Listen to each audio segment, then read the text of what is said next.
दोस्तों, नाथूराम गोडसे ने महात्मा गांधी की हत्या की थी, ये नोन फैक्ट है।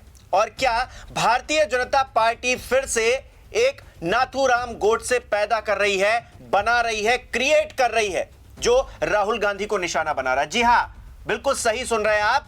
गोदी मीडिया पर बैठकर एक डिबेट शो के अंदर लाइव टीवी पर भारतीय जनता पार्टी का एक प्रवक्ता राहुल गांधी को जान से मारने की धमकी दे रहा है और भारतीय जनता पार्टी अभी तक कोई भी एक्शन नहीं ले पाई है, किसी ने एक ट्वीट नहीं किया है।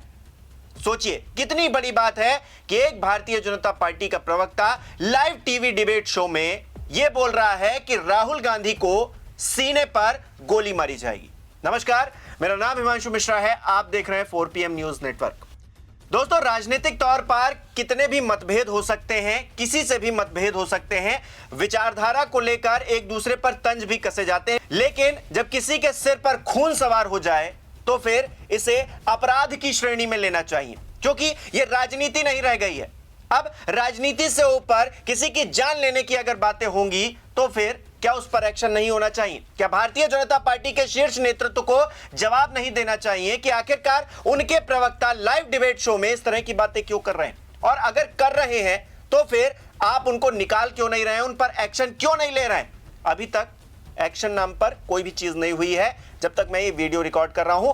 आगे आने वाले समय में अगर होगी तो उसकी जानकारी भी मैं आपको दूंगा। लेकिन पूरा मामला क्या है और कौन है ये शख्स जो राहुल गांधी को खुलेआम धमकी दे रहा है, जरा इस खबर में देखिए।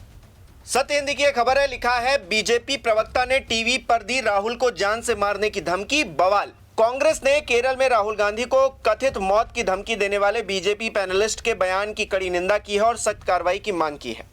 खबर में अंदर लिखा गया है, टीवी डिबेट में बीजेपी के एक प्रवक्ता ने सीधे सीधे धमकी दे दी कि राहुल गांधी को सीने में गोली मार दी जाएगी। इसके बाद इस पर बवाल हो गया। केरल में कांग्रेस ने लोकसभा में विपक्ष के नेता राहुल गांधी के खिलाफ बीजेपी पैनलिस्ट द्वारा कथित तौर पर दी गई मौत की धमकी की कड़ी निंदा की है और पैनलिस्ट को गिरफ्तार करने की मांग की गई है। यह विवादास्पद बयान शुक्रवार यानी कि 26 सितंबर की रात में न्यूज 18 केरल चैनल पर लद्दाख हिंसा को लेकर एक टीवी डिबेट के दौरान सामने आया। इसमें पूर्व एबीवीपी नेता और बीजेपी की ओर से पैनलिस्ट प्रिंटू महादेव ने राहुल गांधी के खिलाफ आपत्तिजनक टिप्पणी करते हुए कहा कि उन्हें सीने में गोली मार दी जाएगी। तो बीजेपी का प्रवक्ता है प्रिंटू महादेव, जो खुलेआम ये कह रहा है कि राहुल गांधी को सीने में गोली मार दी जाएगी। अपने आप में कितनी हिंसक बात है। सोचिए, महात्मा गांधी का ये देश है, वो अहिंसा के पुजारी कहे जाते थे। उन्होंने कभी भी हिंसा का रास्ता नहीं अपनाया, कितनी ही अंग्रेजों की लाठियां खाई, कितना ही जुल्म सहा, लेकिन हमेशा अहिंसा के रास्ते पर चलते रहे और एक दिन इस देश को आजादी दिलाकर माने। और उसी देश के अंदर, आजाद भारत के अंदर, भारतीय जनता पार्टी का एक प्रवक्ता, वही भारतीय जनता पार्टी जो अपने आप को सबसे बड़ा देशभक्त बताती है, प्रधानमंत्री नरेंद्र मोदी गांधी जी के आगे शीश नमन करते हैं, उन्हें माल्यार्पण करते हैं, उनकी तारीफों के पुल बांधते हैं।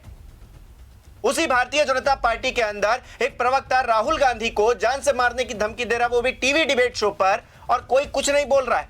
एक ट्वीट किसी भी भारतीय जनता पार्टी के नेता का नहीं आया है कि हम इस बात की निंदा करते हैं। और ये वही भारतीय जनता पार्टी है जो अपने आप में सबसे बड़ा देशभक्त होने का दावा करती है और लोगों को सर्टिफिकेट बांटती हुई घूमती है। यह कैसी देशभक्ति है कि आप विपक्ष के एक नेता को जान से मारने की धमकी दे रहे हैं और कोई एक्शन भी नहीं ले रहे हैं? हालांकि भारतीय जनता पार्टी का चरित्र ही ऐसा है।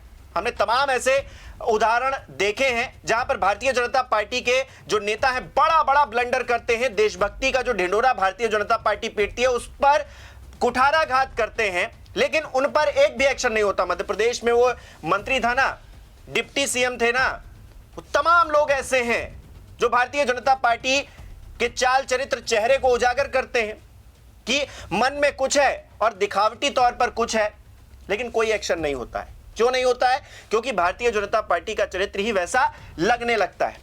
उत्तर प्रदेश में देखा हमने, अखिलेश यादव की जुबान काटने की बातें हुई, उन्हें जान से मारने की धमकी दी गई, खुले कैमरे पर यह सब हुआ, लेकिन आज तक कोई एक्शन नहीं हुआ।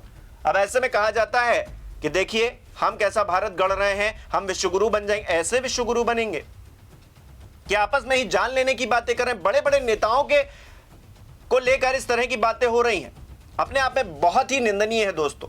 और इसको लेकर कांग्रेस पार्टी विरोध भी दर्ज करवा रही है। कांग्रेस की तरफ से केसी वेणुगोपाल ने अमित शाह को इस मामले पर एक्शन लेने की बात भी कही है। क्या कहा है देखिए जरा। तो केसी वेणुगोपाल ने इंग्लिश में ये ट्वीट किया है, मैं आपको हिंदी में बताता हूं क्या लिखा है उन्होंने। वो लिख रहे हैं, राजनीतिक क्षेत्र में मतभेदों का समाधान संवैधानिक ढांचे के भीतर राजनीतिक रूप से ही होना चाहिए, लेकिन भाजपा नेता लाइव टीवी पर अपने राजनीतिक विरोधियों को जान से मारने की धमकियां दे रहे हैं। निश्चित रूप से राहुल गांधी आरएसएस भाजपा की विचारधारा के खिलाफ मोदी की तीखी लड़ाई ने उन्हें झकझोर कर रख दिया है, लेकिन जिसके परिवार के 2 सदस्य शहीद हो गए हों उनके खिलाफ ऐसी निर्मम धमकियां बर्दाश्त नहीं की जा सकती। गृह मंत्री अमित शाह जी को पत्र लिखकर इस धमकी के लिए भाजपा प्रवक्ता के खिलाफ तत्काल और कड़ी कार्रवाई की मांग की गई है। वही कांग्रेस पार्टी ने भी एक लंबा चौड़ा ट्वीट लिखा है, कुछ सवाल भी उन्होंने दागे हैं, जैसे क्या ये जननेता राहुल गांधी जी के विरुद्ध एक बहुत बड़ी और भयावह साजिश है? क्या भाजपा आपराधिक धमकी, हिंसा और यहां तक कि जान से मारने की धमकियों की राजनीतिक तौर पर समर्थन करती है? विपक्ष के नेता एक संवैधानिक पद पर हैं, उनके कुशासन के विरुद्ध आवाज उठाने वाले अन्य विपक्षी नेताओं के विरुद्ध हिंसा को सामान्य बनाने का प्रयास क्या किया जा रहा है? कांग्रेस पार्टी और पूरा देश इस पर जवाब मांग रहा है। राज्य पुलिस द्वारा पिंटू महादेव के विरुद्ध तत्काल कार्रवाई करने की बातें भी कही जा रही हैं। तो तमाम चीजें हो रही हैं। राहुल गांधी ने जब से वोट चोरी का मुद्दा उठाया है उसके बाद से राहुल गांधी लाइमलाइट में आ गया और भारतीय जनता पार्टी बिहार के अंदर जिस तरह से बैकफुट पर चली गई। अभी हाल ही में एक सर्वे आया है दोस्तों, वो सर्वे बता रहा है कि भारतीय जनता पार्टी इस बार बिहार का चुनाव हार सकती है, नीतीश कुमार की जो कुर्सी है वो जा सकती है और महागठबंधन की सरकार बिहार में इस बार बन सकती है। और जिस तरह से वोट चोरी का मुद्दा उठाया गया उसमें एक फैक्ट बताया गया है कि वोट चोरी का जो मुद्दा उठाया गया उसने कहीं ना कहीं भारतीय जनता पार्टी को डेंट दिया है, जो सरकार है उसको डेंट दिया है। तो ऐसे में सबको पता लग रहा है कि राहुल गांधी किस तरह से परेशान कर रहे हैं भारतीय जनता पार्टी के शीर्ष नेतृत्व को। लेकिन यहां पर भारतीय जनता पार्टी के शीर्ष नेतृत्व की बात नहीं, भारतीय जनता पार्टी के चाल चरित्र और चेहरे की बात है। भारतीय जनता पार्टी क्या अपने लोगों को सिखा रही है, क्या बता रही है, क्या बताना चाहती है, वो सियासी तौर पर क्या संदेश देना चाहती है, यह अहम है दोस्तों। क्योंकि भारतीय जनता पार्टी के शीर्ष नेता, मैं नहीं समझता हूं कि वो इस तरह की धमकियों का समर्थन करते होंगे, और अगर नहीं करते हैं तो कार्रवाई करके दिखाएं। अब कार्रवाई नहीं हो रही है तो सवाल जरूर खड़ा होगा दोस्तों कि आखिरकार भारतीय जनता पार्टी का शीर्ष नेतृत्व चुप क्यों है? कांग्रेस पार्टी को क्यों अमित शाह जी को लेटर लिखना पड़ रहा है? अमित शाह जी क्यों खुद सामने नहीं आते हैं और अपने नेता को कहते हैं बाहर निकलिए, आप इस तरह की धमकी बर्दाश्त नहीं की जाएगी, यह देश गांधी जी का है जिनकी पूजा हम भी करते हैं, आप इस तरह की धमकी नहीं दे सकते। आप किसी भी राज्य में हो, किसी भी जगह पर हो, आप भले वो कोई भी नेता हो, विपक्ष का हो या फिर कोई आम सामान्य व्यक्ति हो, आप इस तरह से धमकी नहीं दे सकते, वो भी लाइव डिबेट पर। धमकी क्या, आप इस तरह का कोई भी कृत्य नहीं करेंगे जिससे हिंसा को बढ़ावा मिले। एक तरफ तो तमाम जो टीवी चैनल्स हैं वो शांत बैठ जाते हैं जब इस तरह की बातें होती हैं, जब इस तरह की डिबेट आप कंडक्ट करवाएंगे। न्यूज़ 18 जो चैनल है वो अपने आप में गोदी मीडिया के तौर पर प्रचारित है और गोदी मीडिया पर बैठकर बीजेपी का ही एक प्रवक्ता राहुल गांधी को जान से मारने की धमकी देगा तो क्या, तो इस पर क्या समझा जाए दोस्तों? मतलब इस तरह की अगर चीजें होंगी तो फिर आम जनमानस में क्या संदेश जाएगा? वही संदेश जाएगा जो आपके मन में सवाल उठ रहा है दोस्तों। मुझे अपनी राय कमेंट बॉक्स में जरूर बताइएगा कि राहुल गांधी को अगर धमकी दी जा रही, अखिलेश यादव को धमकी दी जा रही, तो भारतीय जनता पार्टी के लोग सामने क्यों नहीं आ रहे और क्यों नहीं इस बात पर कंडेम कर रहे हैं, कह रहे हैं कि यह गलत बात है, ऐसा नहीं होना चाहिए और जिसने भी ये किया है उस पर सख्त एक्शन होना चाहिए।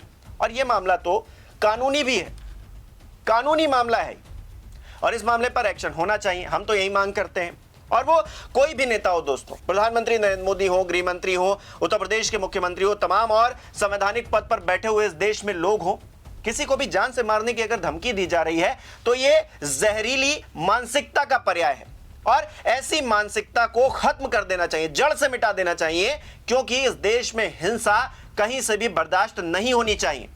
सीएम योगी आदित्यनाथ तो कहते हैं ना कि जो दंगा करेगा, जो माहौल खराब करेगा, उसको सबक सिखाएंगे, उसके घर बुलडोजर चढ़ा देंगे।